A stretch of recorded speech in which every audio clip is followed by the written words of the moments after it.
ఒక interesting observation ఈరోజు మనము ఆంధ్రజ్యోతి రాధాకృష్ణ రాసినటువంటి ఎమ్మెల్యేలు వసూలు రాజాల ఆర్టికల్లో చూడొచ్చు. చట్ట వ్యతిరేకులు సైతం కొన్నిసార్లు సంఘం సజావుగా నడవడానికి కారణమవుతారు అనేటటువంటి అబ్జర్వేషను ఆయన ఆర్టికల్లో ఉంది. గతంలో చూసాం మనము తెలంగాణలో, ఉత్తర తెలంగాణలో కావచ్చు, లేదంటే ఉత్తరాంధ్ర ప్రాంతంలో కావచ్చు, నక్సలిజము చాలా సీరియస్ మూమెంట్గా నడిచింది.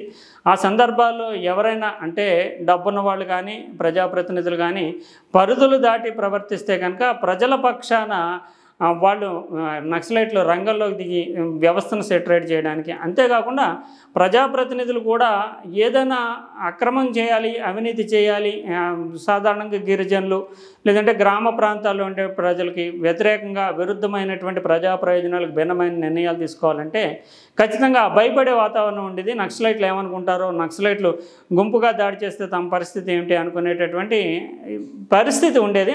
అయితే ఇటీవల కాలంలో చూస్తే కనుక గడిచినటువంటి దశాబ్ద కాలంగా నక్సలైట్ల ప్రాబల్యం పూర్తిగా అన్ని ప్రాంతాల నుంచి తగ్గిపోవడం వల్ల ఒక అనూహ్యమైనటువంటి వాతావరణం పరిస్థితి ఏర్పడుతుంది.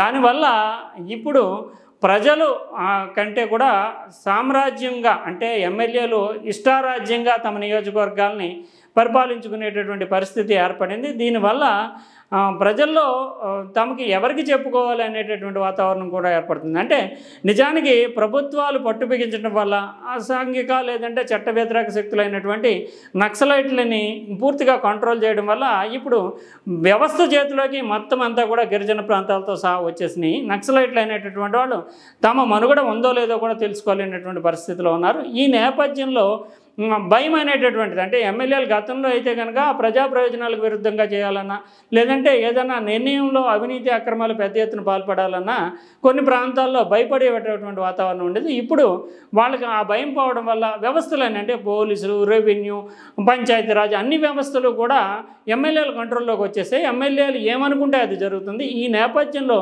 నియోజకవర్గాల్లో కొన్ని అక్రమాలు కానీ, అవినీతి పెరిగిపోవడం కానీ, పర్సంటేజ్లు కానీ పెరిగిపోయినాయి. అయినా కూడా ఒక విషయం మీద నక్సలైట్లు రంగప్రవేశం చేసే పరిస్థితి లేదు.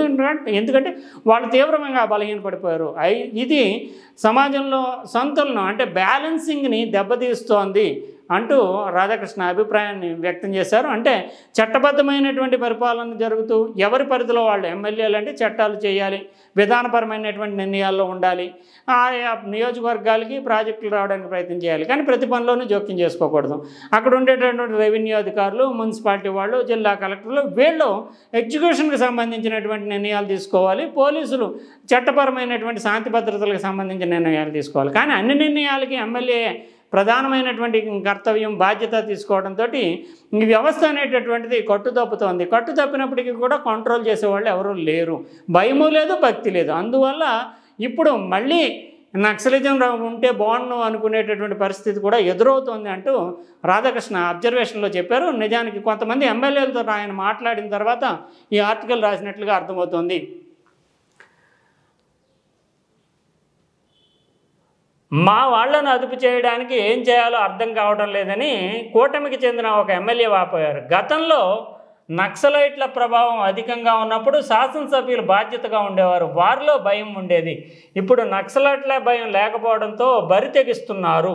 కొన్ని ఉదంతాలు వింటుంటే మళ్ళీ నక్సలైట్లు బలపడాలనిపిస్తోంది అంటూ సీనియర్ ఎమ్మెల్యే ఒక ఆయన అంటే గతంలో నక్సలైట్లను చూసి భయభక్తులతోటి ఆ నియోజకవర్గానికి అవసరమైనంత మేరకే జోక్యం చేసుకుంటూ ఉండేటటువంటి ఎమ్మెల్యేలు ఇప్పుడు తమ ఇష్టారాజ్యంతో రకరకాలైనటువంటి పనులు చేయడం ద్వారా ప్రజలకి ప్రజా కంటకులుగా కూడా మారుతున్నటువంటి ఉదంతాలు ఉంటున్నాయి. అందువల్ల మళ్ళీ నక్సలైట్లు వస్తే బాగుండు, వాళ్ళ ప్రాబల్యం పెరిగితే బాగుండు అంటూ కొంతమంది ప్రజాప్రతినిధులు అంటే సిన్సియర్గా ఉండేటటువంటి సీరియస్గా ప్రజల మీద దృష్టి పెట్టేటటువంటి ప్రజాప్రతినిధులు కోరుకుంటున్నారంటూ ఒక సీనియర్ ఎమ్మెల్యే చెప్పినటువంటి వ్యాఖ్యని ఉదాహరణగా తీసుకుంటూ సమాజంలో బ్యాలెన్స్ కోల్పోతోంది, సమాజం ఏకఛత్రాధిపత్యంగా తయారవుతుంది. దీనివల్ల ప్రభుత్వాలు కంట్రోల్ ఎలా ఉన్నప్పటికీ కూడా ప్రజలకు కూడా నష్టం జరుగుతుంది అనే కోణంలో రాధాకృష్ణ ఈ ఎమ్మెల్యేలు వసూలు రాజాల ఆర్టికల్లో సీరియస్ కామెంట్స్ తోటి తన అబ్జర్వేషన్ని జోడించారు.